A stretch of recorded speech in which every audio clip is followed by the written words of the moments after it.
La Russie maintient sa force militaire à tout moment, pour se préparer à une menace de l'OTAN. Mais quelle est la force de l'armée russe?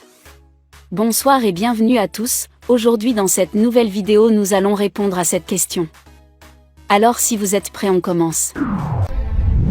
Les forces armées russes existent dans le but de défendre la Russie contre les menaces provenant de la terre, de la mer et de l'air.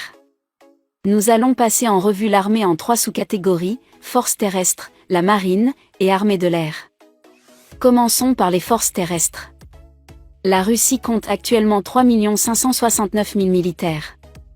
1 014 000 d'entre eux sont actifs, tandis que 2 millions sont réservés. Il y a aussi environ 555 000 paramilitaires.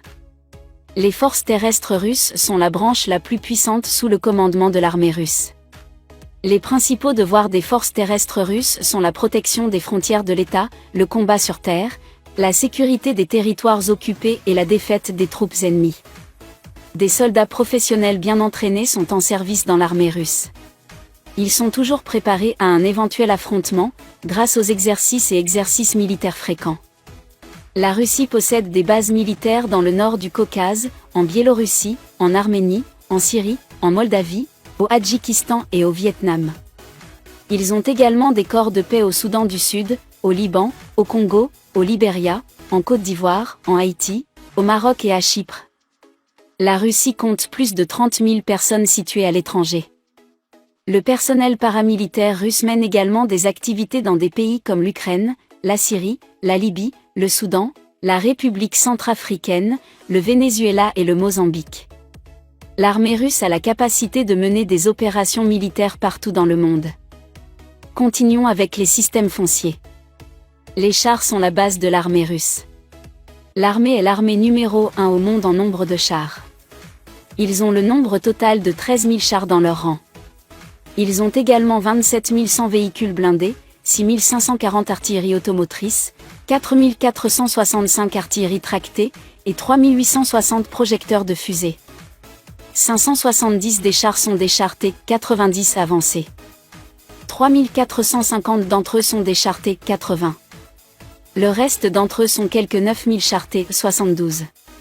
2030 de ces chars T-72 sont les chars de combat principaux T-72B3 avancés de 3e génération. Les chars sont l'épine dorsale de l'armée russe. Ils ont une armure solide et durable. Les chars T-72 devraient être remplacés par les nouveaux chars T-14 Armata d'ici 2022. 2300 chars T-14 sont en production et devraient arriver en 2025. La Russie sait qu'elle peut rivaliser avec les avions de l'OTAN en termes de production d'avions. Mais la Russie dispose d'environ 2000 unités de systèmes de missiles solaires S-300 pour s'attaquer aux forces de l'OTAN. Il est sûr de dire qu'ils ont presque une force de défense aérienne autonome.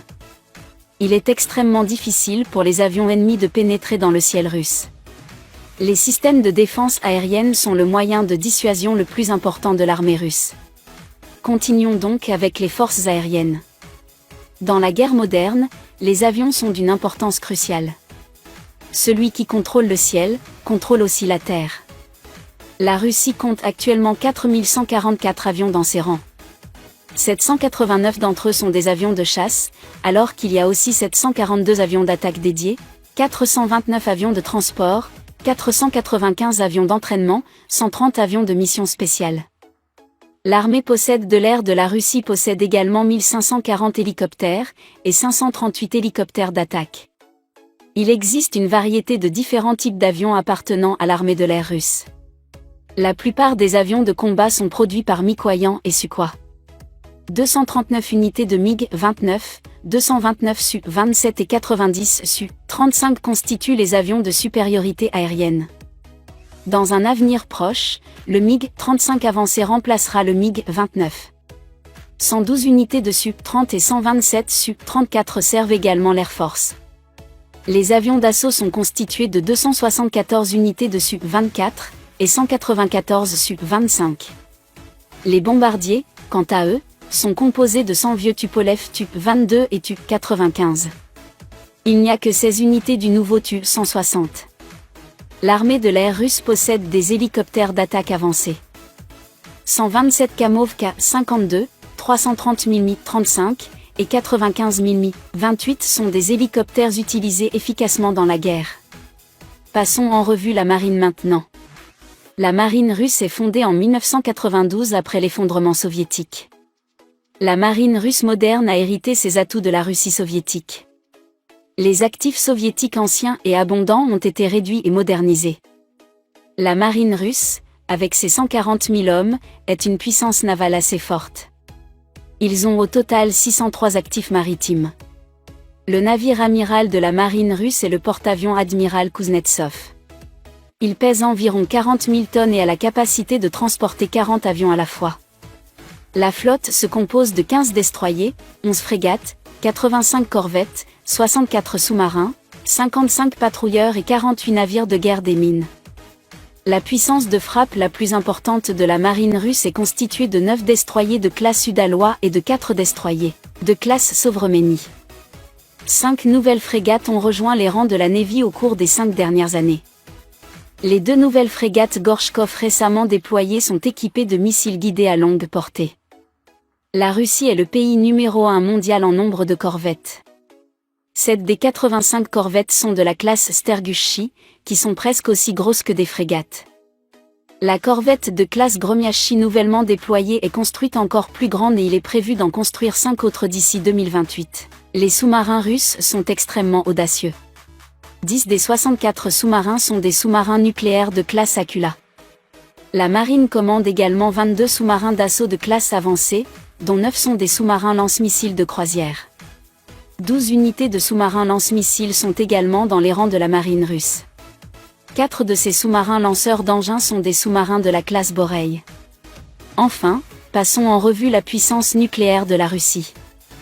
La Russie a testé sa première arme nucléaire RDS-1 en 1949. En 1961, ils ont testé la Tsar Bomba, ce qui a entraîné la plus grande explosion de l'histoire. Lorsque l'Union soviétique s'est effondrée en 1991, la Russie était la première puissance nucléaire au monde avec 45 000 ogives nucléaires. La Russie a réduit le nombre de ses ogives après avoir signé le traité sur la non-prolifération des armes nucléaires. Pourtant, ils sont toujours la première puissance nucléaire du monde avec leurs 6400 ogives nucléaires. Le budget de la défense de la Russie est de 42 129 000 $. L'industrie de la défense russe continue de produire des systèmes plus efficaces et technologiquement avancés chaque année. De nombreux projets de systèmes d'armes sont menés en parallèle. L'armée russe disposera à l'avenir d'avions, de navires, de chars et de sous-marins beaucoup plus avancés. Aujourd'hui, nous avons passé en revue les forces armées russes. Si vous aimez ce genre de contenu militaire, n'oubliez pas de vous abonner. Natcha d'avoir regardé la vidéo. Rendez-vous sur la prochaine vidéo. Bye bye.